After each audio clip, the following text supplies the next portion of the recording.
I'm McComas with Target Walleye, and this is your Humminbird and Minn Kota Top 5 Tips, Tricks, and Trends of the Month, Episode 1. Let's dive on in.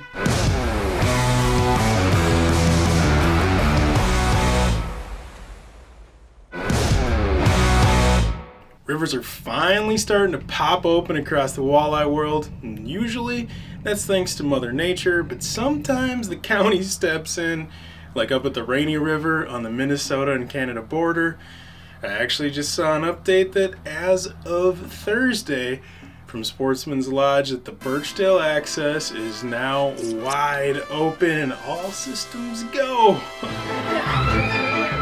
But regardless of what system you're on, we're going to break down 3 early spring walleye spots that we are finding walleyes on rivers all across the walleye world right now.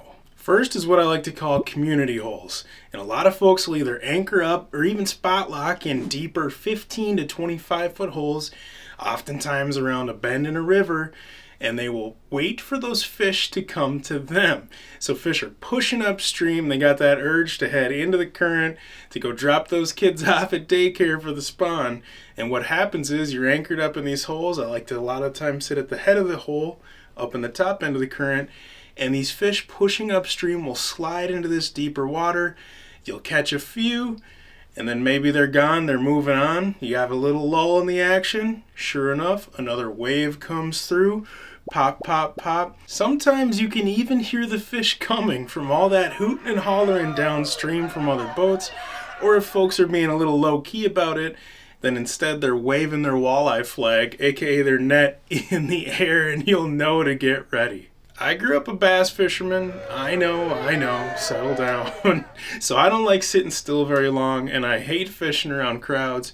I would much rather be up pitching, casting, moving, covering water, and fishing a little bit shallower than most folks. Getting up shallow, up in the skinny water where there's snags, rocks, stumps. You'll have folks wondering what you're doing all the way up there when you and your buddy are setting the hook and they're way off in the background in that main river channel or deep hole. That was the most simultaneous hook set. Yeah. Now you might not catch as many fish doing this. Some days you will. But the ones that you do catch are usually bigger than average fish. So a lot of the times it's those bigger females that are up there, and I'm not exactly sure why. If it's because they're heading upstream to spawn and they're sliding out of the current to rest up, or you hear of them when they're done spawning, riding that current back downstream and then sliding into those slack water areas to both rest and feed. But there's bait there, there's fish there, and there's big walleyes there. So if you can find those seams, those areas where you see the current is moving pretty good, but you've got kind of slack water right there, that seam between the two is almost like a weed edge in summertime, where fish will be working that back and forth. So target that and those little slack water, backwater areas off of that. Perfect spot to pitch jigs up shallow and try to get a big bite away from the crowds. And I like throwing the lightest jig I can get away with while still being able to hit bottom or get some bottom contact in there. Usually it's about 1/8 of an ounce. Sometimes I gotta bump up to 1/4 or so. All depends on the current speed. Pair it up with a bulky plastic, like a ribbed plastic, to move some water, and it's game time, baby. Another one of my favorite spots is what I like to call sand dunes, and I go outside of those slack water areas, more out towards that main river channel, and I'm looking for these basically rolling dunes that are created by the current. Idle over them with side imaging, and you'll literally see walleyes hiding behind those little 2 to 3 foot dips. They're getting into that slack water, getting out of the current, and their next meal is literally being delivered to them right above their heads as it goes by. Now these kind of rolling dunes, these sand dunes, are great places to get numbers of fish and get the odd big one mixed in as well, because it's just fish that are pushing upstream in that main river channel and they're ducking in and feeding. But the best part to me is that they're so overlooked. Hardly anybody fishes them. You can spot lock on them or you can drift with the current, but you might just have that whole stretch all to yourself, which in the river in the spring is so rare. If you're new to side imaging, it can be a little confusing as to what you're looking at first, so here's a real life analogy as to what those shadows in fish look like. As you can see, the bigger the caribou, the bigger the shadow, because it's blocking more light. Or in our case, the bigger fish are blocking more of that sonar return, creating a bigger shadow. Now try to imagine how small the shadow would be if the caribou was laying down flat. The same goes true for fish when they are belly to the bottom. Sometimes they might not even cast a shadow at all, depending how tight down they are. Just to the opposite of that, the higher they are off bottom, the bigger the shadow and the farther away that shadow is. Now, of course, it's easy to spot big fish on side imaging, but you're not typically going to be targeting walleyes the size of caribou, unless you're Lane from Mountain Man Outdoors, who graphed this 31-incher on Last Mountain Lake in Saskatchewan. And that shot is actually from an older Humminbird unit, regular OG side imaging before the mega version came out. By the way, Lane knew that was a 31-inch mark on the graph because he slid his cursor back over to it, dropped a waypoint, doubled back around, and his mom was doubled over before they even killed the big motor. Way to go, Mom. Anywho, most of the lakes around here, it's those 15 to 19-inch eater-sized walleyes that you're looking for, and like I said, they're not going to graph like a caribou. You got to think of them more as squirrels down there. But now that mega side imaging has been out the last couple of years, even the squirrels can't hide. You better run, squirrel! I've got a killer tip for you right now on where you should start looking for early season walleyes, and it's coming in from the boss man himself, Al Lindner, something that he calls the 30-day post-spawn rule. And now Al says this doesn't necessarily apply to Great Lakes or these huge water bodies where you've got these massive schools of walleye migrating miles and miles during the spawn. He's specifically talking about backyard lakes, your local waters. So Al says this 30-day rule in these smaller bodies of waters, if you know the precise time that the walleye spawned, you can almost bet that 30 days later, groups of walleye will be on the very first lip of the large shallow flats extending out into the main body of water. Now that lip could be a 3 to 5 foot drop, either weed edged or sparsely weeded. In other bodies of water, that break might be at 7 to 10 feet, or others 12 to 15, but in all cases, the lip is what is considered the main break for that body of water. I've got an example for you. I just snagged a quick screenshot off the One Boat Network app. HD Lake Master Maps in your pocket. As you can see here over on this right-hand side, you've got this shallow kind of sloughy area. It's actually an inlet from another lake. So you got current pushing in and then walleyes sliding up at night to spawn.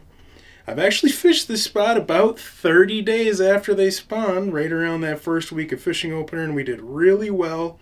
Sort of on this 7 to 10 foot edge right out in front there. We're pitching 16th ounce and 1/8 ounce jigs with fatheads, and we crushed walleyes. It was super fun. It felt like we were bass fishing because we were throwing right at the edge of some dead reeds, right on that lip, popping those fatheads down, and we smoked them.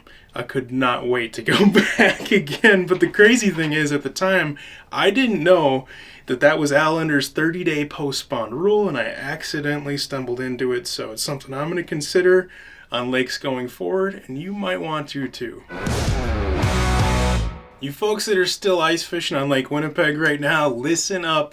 But really, this quick ice tip is going to help anybody out in the future. And it's a little something that I like to call the transducer cable variable. You got to get rid of that guesswork and get on the same page. So what happens is you got folks running flashers. Some have 1 foot of transducer out or 2. But then you'll see the folks walking from hole to hole and they got 3, 4, 5 feet of transducer cable out. Sometimes they're holding that unit over their head and it's dragging. Same goes for forward-facing sonar units. That transducer pole, some folks have extensions on theirs, some have theirs telescoped all the way out, some just barely have it in the water because they drilled a second hole to throw it in and are fishing out of a different one. Give us answers now! So what you've got to do is read depth, measure the depth from the very top of the ice. That way everybody's consistent. That way everybody's on the same page. Think about a lake like Lake Winnipeg. If you look at a map, or if you've ever fished it, if you've got a 3-foot difference in how deep some people are saying it is, that could literally have you 1 mile away from where you should be. You might be in 12 feet instead of 9, or 6 feet instead of 9, whatever, but you're a mile away from where the school of fish has been, from where your buddies have been catching them, and it's not going to do you any good. And like I said, it's not just a Lake Winnipeg thing, it's super important all over. Mille Lacs Lake, mudflats, a 3-foot difference could mean you fishing on the top of the mud flat versus the bottom edge of the flat. Super steep breaks and contours when we're burbot fishing, a 3-foot difference in depth could have you 20 feet away, and when fish are following specific contour lines, it can definitely make the difference between having an okay day and a great day. So from now on, everybody measure the depth, read the depth from the top of the ice so we can be consistent, get on the same page, catch more fish, more better. If you want to catch bigger crappies, you have to fish higher in the water column. How high? Yup, way up there. Snoop and Willie don't mess around, and neither does Jason Mitchell, who said if you're content simply to catch fish, fish the fish. Fish just slightly above the fish you're marking on your electronics. But if you want to try to catch the biggest crappie in the neighborhood, fish much higher above the fish. If they're suspended 15 feet down over 20 feet of water, fish just 5 to 10 feet below the ice. If you're fishing an 8-foot weed flat and the fish are in the middle of the water column, try fishing right below the ice. Get up above the fish. The reality is you won't catch as many, but you will often catch the biggest. I can live with that. I've definitely found this to be the case around here, and actually everywhere that I've ice fished for crappies. And also those fish that are up higher in the water column are usually more aggressive and willing to eat baits a lot better. Another thing to keep in mind is a lot of the times those marks that you're seeing more towards bottom are actually smaller bluegills. And it's the crappies that are up way higher in the water column. Now it's not always easy to tell on a traditional flasher or 2D sonar, but you see examples on live sonar units and it stands out so obvious, as you can see in this clip from the Crappie Chronicles crew. So when in doubt, creed it out. Can you take me higher? That's what I got for you this month. Thank you for watching, and thank you to Humminbird and Minn Kota for helping us to bring you the juice. I'll see you back in April.